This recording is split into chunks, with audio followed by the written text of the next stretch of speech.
안녕하십니까. 너무 반갑습니다. 다시 한번 이 시간을 가질 수 있어서 매우 기쁩니다. 오늘은 역행 명상이라는 명상을 한번 소개하고 싶어요. 이 명상은 굉장히 유용한 명상, 특히 이 어려운 시대에 아주 적합하고 유용하고, 물론 어려움은 언제나 있죠, 사실은. 그래서 이 명상은 마하무드라 티베트 불교 전통에서 나오는 그 명상인데요. 저한테는 상당히 도움이 많이 됐고, 역행 명상이라고 하면 그 모든 안 좋은 상황을 이렇게 도로 삼는, 이제 티베트 불교에서는 이 장애를 도로 삼으라 이런 말이 있거든요. 비극을 이 뭐라 할까, 마음의 힘을 키우는 계기로 삼으라, 뭐 이런 식으로 그 모든 안 좋은 상황을 이제 우리에게 이롭게 하는 그런 명상이 역행 명상입니다. 사실은 뭐 누가 고통을 원하겠어요? 누가 안 좋은 상황을 원하겠어요? 누가 병을 원하겠어요? 하지만 이런 병이나 고통이나 이런 것이 우리의 마음을 힘을 키우는데 굉장히 필수이면서 굉장히 유용한 상황이라고 볼 수 있어요. 숭산 큰 스님이 이런 말씀하셨거든요. Good situation, bad situation, bad situation, good situation. 그 뭐 말이냐면 좋은 상황이 안 좋은 상황이고 안 좋은 상황이 좋은 상황이다. 그럼 이게 이런 말이거든요. 그러니까 이 좋은 상황이 뭐 예를 들면 너무 편하고 뭐 명성이나 이런 것이 있고 권력, 돈 이런 것이 인간에게는 좋지 않다는 거예요. 사람을 버리고 또 집착이 많아지고 또 사람이 오만해지고 또 게을러지고 뭐 이렇게 되거든요.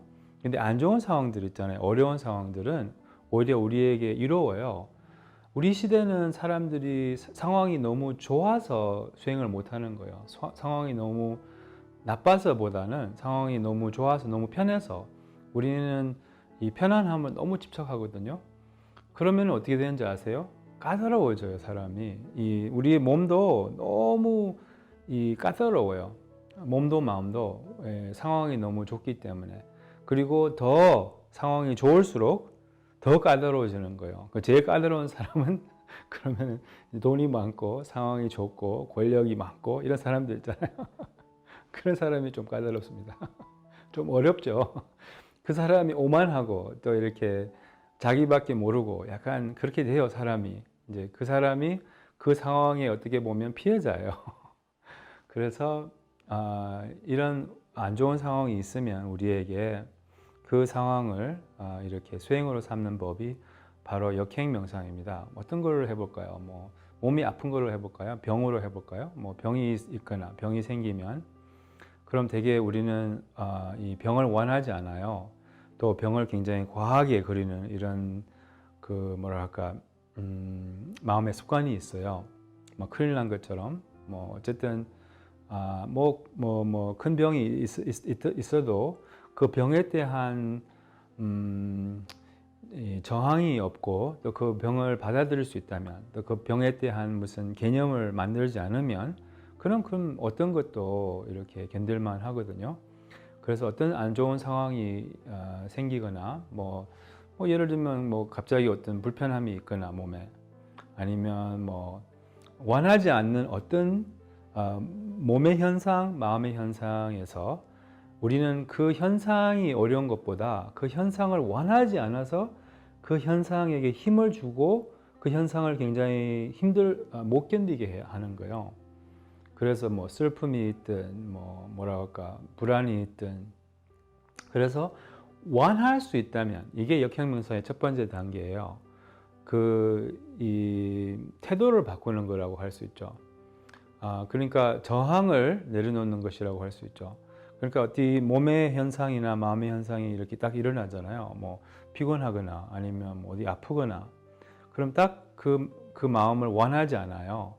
안 좋게 본다고요. 그게 바로 또 굉장히 더 과하게 보고 그래서 이 현상을 훨씬 더 이렇게 강화시킨다는 거죠. 그래서 역경 명상의 가장 중요한 그 단계는 첫 번째 단계인데 그때 좀 알아차릴 수가 있다면 그리고 이것을 수행으로 삼아보자. 알아차림을 일깨워주는 원인으로 삼아보자. 뭐 이런 식으로. 왜냐하면 뭐 통증이 있으면 마음이 통증으로 이렇게 저절로 가잖아요. 그럼 이 저절로 가는 그 마음이 알아차림을 일깨워줄 수 있어요. 오히려. 뭐 예를 들면 그 통증을 느끼면 알아차림이 있잖아요. 그렇게 우리는 배웠잖아요. 명상에서. 통증이 느끼지면 알아차림이 있는 것처럼 아니면 뭐 원치 않는 어떤 뭐 마음에 기분이 안 좋아요. 아니면 뭐 이런 거 있잖아요. 그럴 때도 그 순간 맞다. 이거는 이제 명상의 대상으로 삼을 수 있지. 그래 알아차려 보자. 이런 식으로 불안도 그렇고 모든 감정을 좋게 볼 수 있다면 그게 어려움이 없어지는 거예요. 이 상황에 어려운 이유는 그것을 저항하고 원치 않기 때문이거든요. 뭐 예를 들면 통증 있잖아요. 통증 자체는 좋지도 않고 나쁘지 않거든요. 통증 자체는. 근데 뭐 예를 들면 뭐 마사지 받을 때 이 통증이 있잖아요. 아프잖아요. 그러면서 우리는 그 시원하다고 하잖아요. 그리고 돈을 주고 아픔을 받아요. 뭐 예를 들면. 그러니까 근데 같은 뭐 강도의 통증이 이제 있으면 원하지 않다면 그럼 그게 굉장히 어렵거든요. 뭐 고문을 받을 때 이렇게 작은 물방울이 뭐 그렇게 아프다고 하잖아요. 뭐 예를 들면 그게 원하지 않기 때문이죠. 저는 며칠 전에 그 찜질방 갔어요. 찜질방 갔더니 이제 거기 이렇게 굉장히 덥잖아요. 찜질방은. 근데 들어가서 그 엄청난 더위를 거기 너무나 사람들이 잘 견디면서 그리고 뭐라고 하는지 아세요? 근데 그 같은 더위가 만약에 밖에 있다면 그럼 5분도 못 있어요. 오히려 찜질방은 더 덥죠. 한여름보다는. 그러면서 왜 그런지 아세요? 받아들임 때문이죠. 받아들임. 이렇게 내가 마음을 열어서 이 더위를 좋게 본다는 거죠. 좋게 본다는 거예요. 빠슈 린포체님께서 나는 행복은 싫다.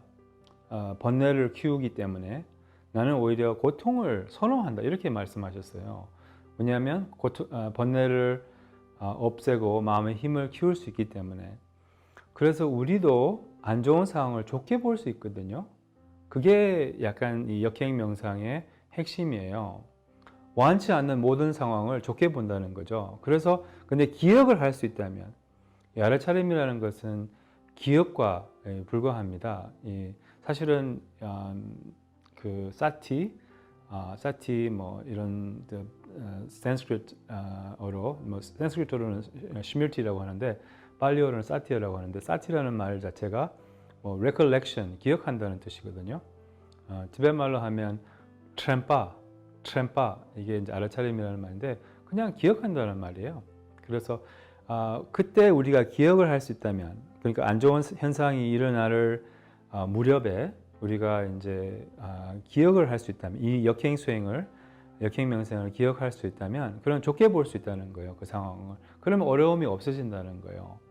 그래서 어떤 어려움도 저항이 없거나 받아들일 수 있다면 그게 우리에게 상당히 어렵지 않고 또 그게 이롭다는 것이에요. 우리는 마음의 힘이 약하잖아요. 그래서 마음의 힘을 키우기 위해서 어떤 고통이나 어려움이 필요한 거예요. 몸의 힘을 키우기 위해서 좀 어려움이 필요하잖아요. 뭐 예를 들면 헬스 가서 제가 이렇게 매일 헬스 가서 이렇게 하면 근육이 키워질까요? 근육 하나도 없어요, 저는. 참고로. 그런데 어쨌든 이렇게 하면 이게 안 무겁잖아요. 그래서 조금 어려운 무게를 들어야지 좀 이게 근육이 키워지듯이 우리의 삶도 어려움이 있어야지 마음의 힘을 키울 수가 있다는 거예요. 우리가 인간으로 성장할 수 있고 좀 인간 될 수 있다는 거예요.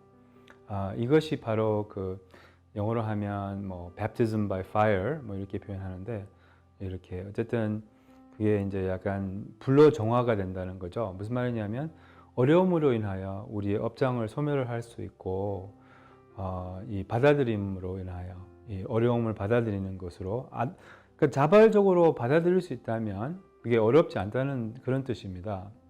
역행 명상은 이 몇 가지 이렇게 첫 번째는 좋게 보고, 이게 첫 번째 그 역행 명상의 단계라고 할 수 있어요. 긍정의 마음으로 그것을 바라본다는 거예요. 수행으로 삼는다는 그런 마음으로 약간, 그리고 그렇지만 이제 그렇다고 해서 그 경험 자체가 뭐 좋다는 건 아니죠. 뭐 몸이 아프면 여전히 그것을 미세하게 좀 저항할 수도 있고, 뭐 예를 들면 우리의 그 마음의 힘이 약하면, 아니면 어쨌든 경험 자체는 안 좋을 수도 있어요. 근데 그 경험이 우리가 수행으로 삼을 수 있다면, 받아들일 수 있다면 우리에게 이롭다는 거예요. 그래서 두 번째 단계는 이제 그 어려움을 let it be 하는 거예요. let it be, 허용하는 거예요. let it be, let it be. 근데 통증이 있으면 let it be, 괜찮다는 거예요. 이 통증이 있어도, 몸이 피곤해도, 우울해도, 불안해도 괜찮다는 거예요. 허용.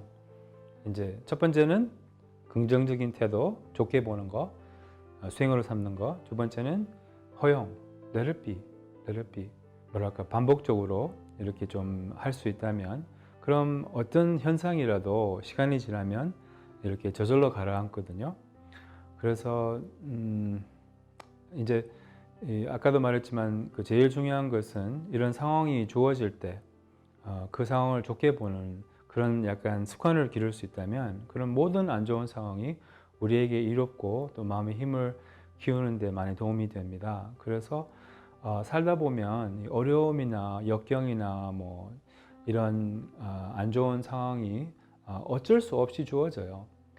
좋은 상황을 만 바랄 수는 없어요. 그런 삶은 없거든요. 인생은 좋은 상황과 안 좋은 상황이 이렇게 번갈아 가는 것이 인생이에요. 오르락 내리락이죠. 그 상황에서 평정심을 잃지 않고, 약간 특히 안 좋은 상황에서 이 평정심을 잃지 않고 그 상황을 이렇게 오고 가게끔 이렇게 지켜보고 허용할 수 있고, 좋게 보고 이렇게 할 수 있다면, 그런 모든 안 좋은 상황이 이롭다는 거예요. 그래서 약간 뭐랄까, 거기에 현상에, 이게 중요하거든요. 일시적인 현상에 빠지지 않으면, 빠지면 오래 가요. 뭐 무슨 뭐 억울함, 뭐 예를 들면 무슨 모르겠어요. 뭐 마음에 빠진다는 것은 그 생각이 이어가는 것을 의미하는 거거든요. 생각이 이렇게 생각에 잠기는 거, 부정적인 생각에 잠기는 거. 그렇게 되면 굉장히 오래 갈 수 있어요. 원한이든 슬픔이든 뭐랄까, 병이든 그게 굉장히 힘들 수 있어요. 그럼 빠지면. 근데 알아차릴 수 있다면, 그럼 좋게 보고 알아차릴 수 있다면, 그럼 어떤 상황에도 인간은 어려움을 잘 이겨내고 잘 참아낼 수 있는 그러한 그 무한한 힘이 있어요. 포기하지 않으면. 그래서 이 삶의 대표적인 장애는 포기하는 마음이라고 합니다. 그래서 포기하지 않고 희망을 잃지 않고 그렇게 뭐랄까, 평정심을 유지할 수 있다면, 그럼 모든 상황이, 안 좋은 상황이도 좋은 상황도 이게 우리에게 이롭습니다. 이 역행 명상이 조금 여러분들에게 도움이 되기를 바라고, 저에게 많이 도움이 된 것처럼 얼마든지 이제 안 좋은 상황이 있을 때 이 역행 명상을 기억만 할 수 있다면, 그때 그 일어날 무렵에 그런 모든 안 좋은 상황이 부처님의 가피가 됩니다. 그래요. 또 오늘도 매일 이 평정심을 잃지 않고 평정심은 우리의 그 본성입니다. 우리의 뭐랄까 불씨 이렇게 약간 늘 있는 그런 희망, 그게 우리의 본성입니다. 늘 그것을 잊지 말고 잃지 않기를 바라고 오늘도 매일 그 마음이 편안하시고 늘 깨어있는 마음을 유지할 수 있기를 바랍니다. 다음 시간까지 안녕히 계십시오.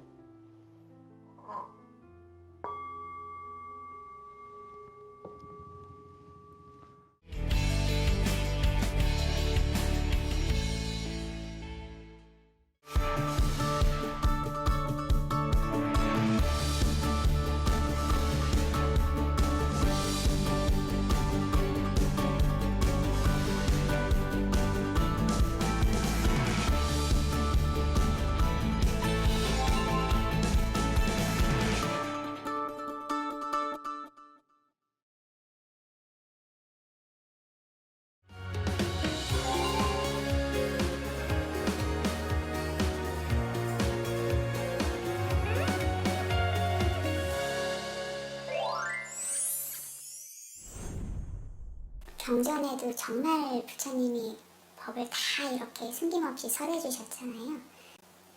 그게 그냥 교학이 아니고 수행 그 자체에 들인 내용들인데 저희가 결국에는 깨닫게 되면 그런 내용들을 이렇게 완전히 체득하게 되는 거잖아요. 그런 게 실제 수행에 적용을 하는데 많이들 힘들어 하시는 느낌이에요. 그게 어떤 부분을 저희가 잘 못하고 어느 부분 지혜가 부족하기 때문에 그렇게 들은 것에 대해서 수행적으로 스스로 생활에 적용이 잘 안 될까요? 그거는 어떻게 보면 이제 수행의 수준하고도 관계가 있는데, 결국은 내가 이제 부처님 가르침을 듣고 이제 또 그 부처님께서 수행하라고 하는 방향성을 들었으면 그거를 이제 어떤 방식으로든지 계속 적용을 하다 보면 이게 하나의 지식이 아니라 실제 내가 관찰한 그 현상과 이래 연결이 되기 시작하잖아요. 그러면서 이제 거기에 대한 정보들이 이래 하나 둘 쌓이기 시작한단 말이에요. 그 우리가 관찰한 그 현상을 직접 관찰하고 생긴 그 어떤 암 또는 지혜들이 조금씩 이렇게 생기는데, 그런 것들을 통해서 이게 부처님이 말씀하신 가르침이 이런 거구나 하고 이제 알아지는 게 있잖아요. 그렇게 되면서 자연스럽게 이제 부처님 가르침이 단순히 이론이 아니라 실제 상황에서 아주 자유롭게 이제 적용이 되는 이런 건데, 보통 이제 수행이 좀 약하다 보면 지식 따로, 그 다음에 이제 실제 생활 따로 이렇게 되잖아요. 근데 이게 이제 같이 결합이 되기 위해서는 이 내가 아는 것과 현상 사이에 연결을 시켜줘야 되거든요. 이거는 이제 일단은 뭐 수행력과 좀 관계가 있고요. 또 하나는 자기가 그걸 실제로 이제 적용해 보려고 하는 어떤 노력. 그러니까 어떻게 보면 약간 사유 과정도 들어가거든요. 이 부처님 말씀하신 거하고 내가 이 지금 관찰한 거하고 어떤 연관성이 있는지 이런 거를 깊이 이제 생각을 좀 하면서, 그런 이제 바른 사유죠, 이거는. 그러니까 어떤 번뇌로서 하는 게 아니라 마음이 아주 깨끗한 상태에서 이제 이런 자기가 수행하고 난 다음에 내가 관찰한 거하고 부처님 가르침이 어떻게 연결되는지를 깊이 숙고하는 과정. 이런 것들이 결합됐을 때 그 적용력이 이제 점점 좋아지기 시작하는 거죠. 보통 우리가 세속 공부에서도 우리가 수업 시간에 이래 그걸 이제 듣잖아요. 듣고 나서 그거를 깊이 이래 생각을 해보고 그 내용들을 서로 연관성을 찾아서 그 연결고리를 찾아내면 이게 쉽게 기억도 되고 잘 안 잊어버리고 또 그러면서 적용이 잘 되는 거잖아요. 근데 이제 그런 과정이 없이 그냥 듣고 지나가 버리면 그럼 금방 잊어버리고 부처님 가르침하고 우리 현실이 연결이 잘 안 되게 되거든요. 그래서 자기가 이제 수행하면서 관찰하면서 알게 된 그 어떤 그 바른 알미 있잖아요. 지혜 같은 거. 그거를 부처님의 가르침에 따라서 한번 정리하고 부처님 가르침하고 어떤 연관이 있는지 이렇게 그 깊이 숙고하면서 그걸 정리하는 이런 과정이 있으면 그게 훨씬 적용력이 좋아져요.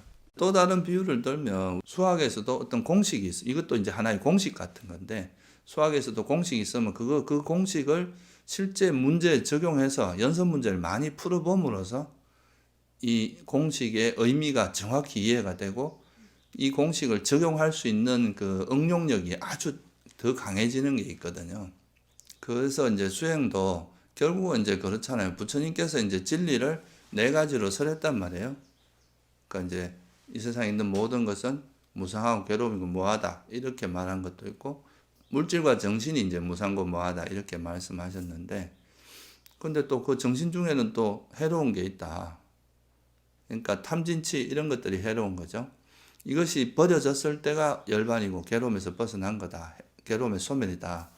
그리고 그 탐진치를 벗어나는 방법이 팔정도다. 이렇게 이제 그게 유익한 법이다. 이렇게 이제 설해 놓은 게 있단 말이에요. 이거를 이제 이론적으로는 우리가 들었지만 그거를 이제 실제 내가 수행을 하면서 아 정말 탐욕이 일어날 때 괴로움이 일어나는구나. 또 성냄이 일어날 때 괴로움이 이게 유발이 되는구나 하는 거. 그러니까 실제로 우리가 관찰한 그런 모든 현상들이 다 정말 사라지기 마련이구나. 뭐 이런 조건져져 있구나. 이런 것들을 이제 계속 통찰을 하는 게 이론과 현상과 연결이 자꾸 되는 거거든요. 그게 이런 이제 실제 관찰하면서 이 관찰한 내용이 아 이거를 두고 부처님께서 이렇게 말씀하셨구나. 이렇게 이제 계속 우리가 관찰하는 현상과 부처님 가르침이 연결이 되다 보면 이 가르침이 어떻게 적용되는지에 대한 연습 문제 푸는 거나 비슷한 거예요. 그래서 자기가 직접 그렇게 해보다 보면 아 정말 이게 부처님 말씀하신 이것이 정말 진리구나. 그런 것들에 대해서 이제 스스로 체득을 하게 되는 거죠. 그래서 어떻게 보면 응용이 잘 안 된다는 건 그만큼 자기가 그런 그 부처님 가르침과 현상을 연결하는 노력을 안 했다는 거고 또 관찰조차도 안 하면 이건 아예 잘 안 되겠죠. 아예. 실제로 이제 우리 몸과 마음을 관찰하다 보면 그 부처님께서 아 이거를 땅의 요소라고 했구나, 이걸 탐욕이라고 했구나, 이걸 성냄이라고 했구나 이런 게 이제 몸소 체득이 되고 그게 이제 가르침과 우리가 현상을 관찰한 그 알미 계속 서로 연결되는 거잖아요. 그러면서 이제 그 이론적으로만 알고 있던 이 그 지식이 실제로 내가 관찰을 통해서 얻어진 그 통찰지로 실제로 그 이제 지혜가 되는 거죠. 그거는 그 괴로움을 소멸할 수 있을 정도의 그런 지혜로 성장할 수가 있게 되는 거죠. 그래서 반조 과정을 꼭 거쳐야 되고 그게 윗바사나의 핵심이라고 계속해서 말씀을 하신 게 이게 진짜 지혜의 성장의 과정이기 때문에 그렇죠. 이제 첫째는 우리 몸과 마음의 현상을 있는 그대로 관찰하는 거. 그게 일단은 이제 선행돼야 되고요. 그걸 관찰하는 걸로 끝나면 또 지혜가 이래 섬세해지지가 않아요. 우리가 세속에서도 그렇거든요. 세속에서도 그냥 아는 거하고 이걸 여러모로 생각해 보는 거하고 그 디테일의 정도가 달라져요. 그래서 우리가 관찰한 거에 대해서 한 번씩 이렇게 반조를 함으로써 바르게 사유를 하고 그 사유를 통해서 되게 깊이 이렇게 숙고하고 조사함으로써 우리 삶에서 일어나는 일들을 이렇게 통찰하셨구나, 이렇게 적용이 되는구나 하는 그런 통찰력이 깊어지는 거죠. 그래서 이게 이제 적용을 한다는 건 결국은 부처님께서 발견하신 진리를 우리가 이제 들었잖아요. 그러면 이 들은 진리가 사실인가 아닌지 확인하는 게 적용을 하는 거거든요. 이 진리를. 그러니까 사성제의 관점으로 현상을 보는 이게 일종의 수학으로 치면 공식 같은 거죠. 이거를 이제 배워서 이거에 따라서 현상을 계속 보는 연습을 하면서 이 우리가 실제로 관찰한 현상과 부처님 말씀하신 이 진리 사이를 계속 연결을 시키는 거죠. 그러면 이제 우리가 관찰한 그 현상 속에서 이런 진리를 스스로 체득하게 될 거 아니에요.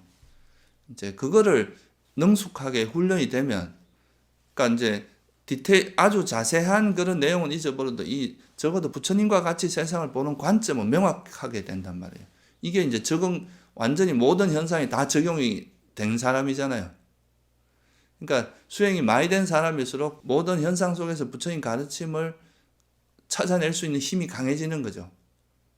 그래서 뭐 굳이 이야기하자면 일단은 이제 바른 견해 사성제에 대한 기본적인 이해가 필요하고요. 그러면 이제 그 가르침에 따라서 현상을 자꾸 보는 연습을 하고, 그리고 이제 현상을 보고 나서 이 가르침하고 어떻게 연결되는지를 보는 거거든요. 그게 적용을 하는 거예요. 그러다 보면 이제 굳이 이거를 외우지 않아도 저절로 이제 부처님처럼 세상을 보는 것이 이제 몸에 점점 익어져 가고 그것이 완성된 사람들이 아란이라고 하는 거죠.